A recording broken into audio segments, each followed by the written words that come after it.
नमस्कार, मी डॉक्टर मच्छिंद्र बांगर महाराष्ट्रातील आणि देशातील हवामान परिस्थिती संदर्भात ताजा अंदाज देणार आहे. आपण बघतो की बंगालच्या उपसागराच्या दक्षिण टोकाला एक डिप्रेशन तयार झालं आहे आणि हे डिप्रेशन श्रीलंकेसहित दक्षिणी राज्यांवर परिणाम करणारे त्याचा थोडा परिणाम महाराष्ट्रात देखील होणं अपेक्षित आहे. भारतीय हवामान खात्याने देखील या सिस्टमला डिप्रेशनचा दर्जा दिलेला आहे. या सिस्टमचा भारताच्या दिशेने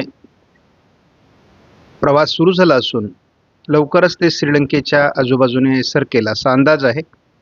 दक्षिणी राज्यांवर किती परिणाम करते, किती ताकदवर राहते, या सर्व बाबी आता पुढे बघाव्या लागणार आहे.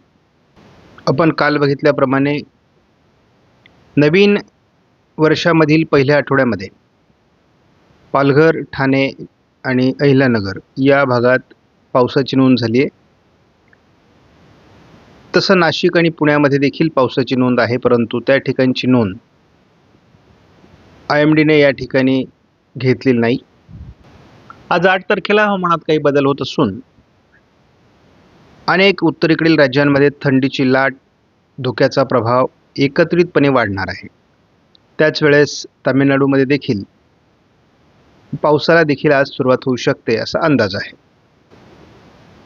आपण एक गोष्ट बघतो की 9 तारखेला देखील हा अलर्ट बऱ्याच राज्यांसाठी कायम आहे आणि प्रत्येक दिवशी हवामानात बदल होत असतो, त्याच्यामुळे यात पुन्हा वाढ होण्याची शक्यता आहे. मात्र दक्षिण भारतात येत असलेल्या डिप्रेशनमुळे तामिळनाडूला 9 तारखेला ऑरेंज अलर्ट देण्यात आला आहे. तसं बघता महाराष्ट्रामध्ये थंडीचं प्रमाण बऱ्यापैकी कमी झालं असलं तरी विदर्भात थोडी थंडी अधिक राहण्याची शक्यता आहे. उत्तरेकडील राज्यांमध्ये थंडीची लाट जोरदार प्रभावीपणे आहे. दक्षिणी राज्यांमध्ये मात्र थंडीचा प्रभाव कमी झालेला आहे.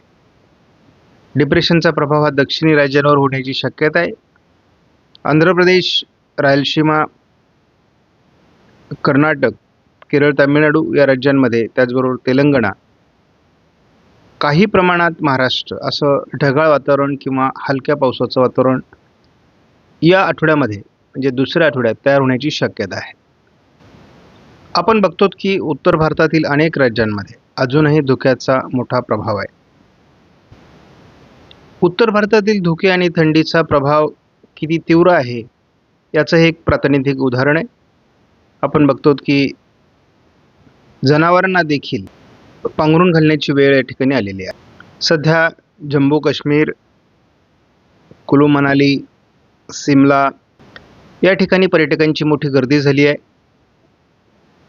बर्फाच्छादित पर्वतरांगा आणि भूभागावर देखील मोठ्या प्रमाणात साचलेला बर्फ व त्यावर होणारे वेगवेगळ्या प्रकारचे बर्फातील खेळ, अशा पद्धतीने एकूणच पर्यटक या ठिकाणी आनंद घेत आहेत.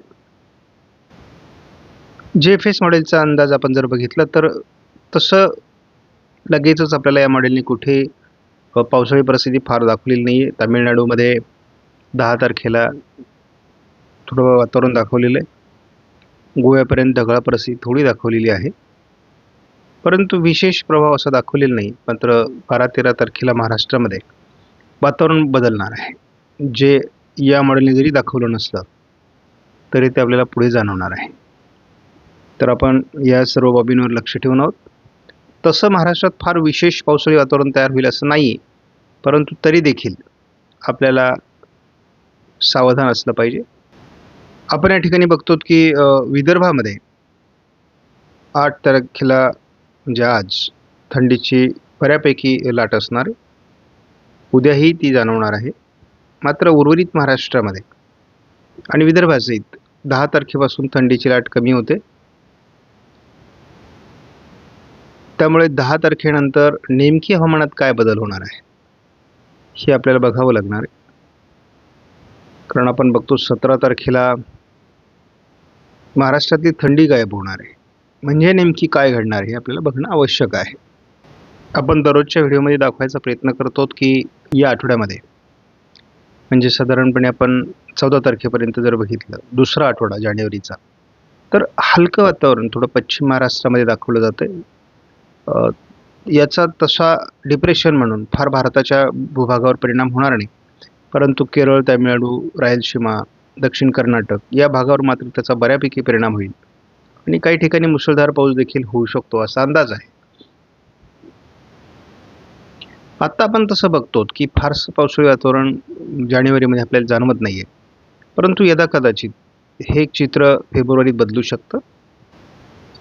आत्ता मॉडेल तरी आपल्याला मार्चमध्ये फारसं वातावरण दाखवत नाही आहे. मात्र एप्रिलचं चित्र वेगळं असणार आहे. आपण दररोजच्याच अंदाजामध्ये मुद्दाम याला समाविष्ट करतो. एप्रिल आणि मेची परिस्थिती काय असू शकते, यात काही बदल होतोय का, ही आपण बघतो. मेमध्ये NMME मॉडेलने यापूर्वी पाऊस दाखवलेला नव्हता. मात्र आज आपल्याला पहिल्यांदा या मॉडेलने देखील मेमध्ये पावसाचा अंदाज दिला आहे.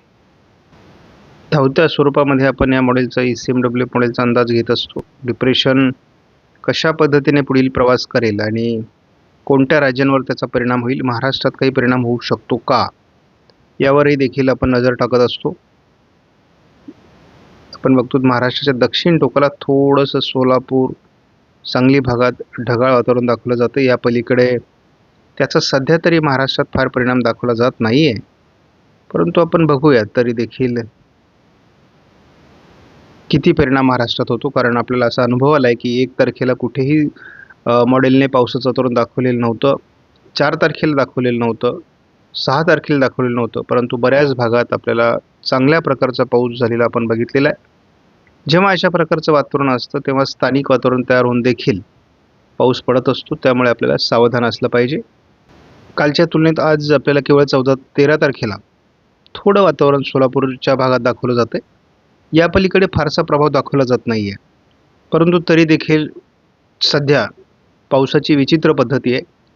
स्थानिक वातावरण तयार होतोय, जोरदार पाऊस पडतोय असं आपण गेल्या 2-3 तारखांना अनुभवलेलं आहे. सध्या महाराष्ट्रामध्ये फारसं वातावरण नाही आहे. म्हणजे ढगाळ वातावरण किंवा एखाद दुसऱ्या ठिकाणी पाऊस होईल असं काही वातावरण नाही आहे. परंतु 9 तारखेपासून वातावरणात बदल होणं अपेक्षित आहे. डिप्रेशनमुळे ढगाळ परिस्थिती महाराष्ट्रामध्ये वाढेल. यातून पावसाचं प्रमाण सुरू होईल किंवा पाऊस पडेल असं लगेच वाटत नाही आहे. परंतु सध्याच्या स्थितीमध्ये स्थानिक वातावरणाची शक्यता नाकारता येत नाही. त्यामुळे 10 तारखेनंतर मात्र पावसास अनुकूल अशा प्रकारचे ढग महाराष्ट्राच्या काही भागात तयार होणं अपेक्षित आहे.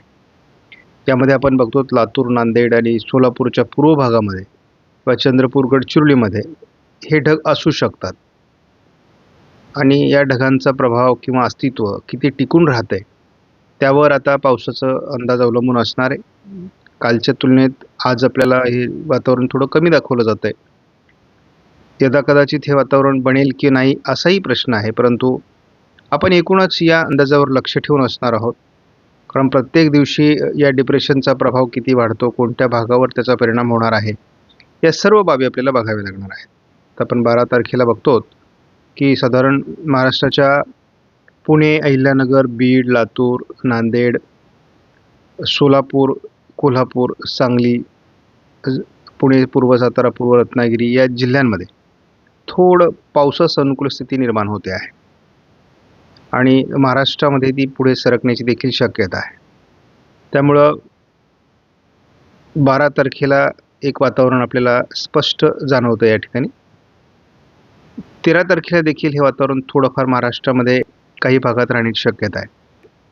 आपणास व्हिडिओमधील माहिती महत्त्वपूर्ण वाटल्यास लाईक करा, शेअर करा, चॅनलला सबस्क्राईब करा. धन्यवाद. जय हिंद, जय महाराष्ट्र, जय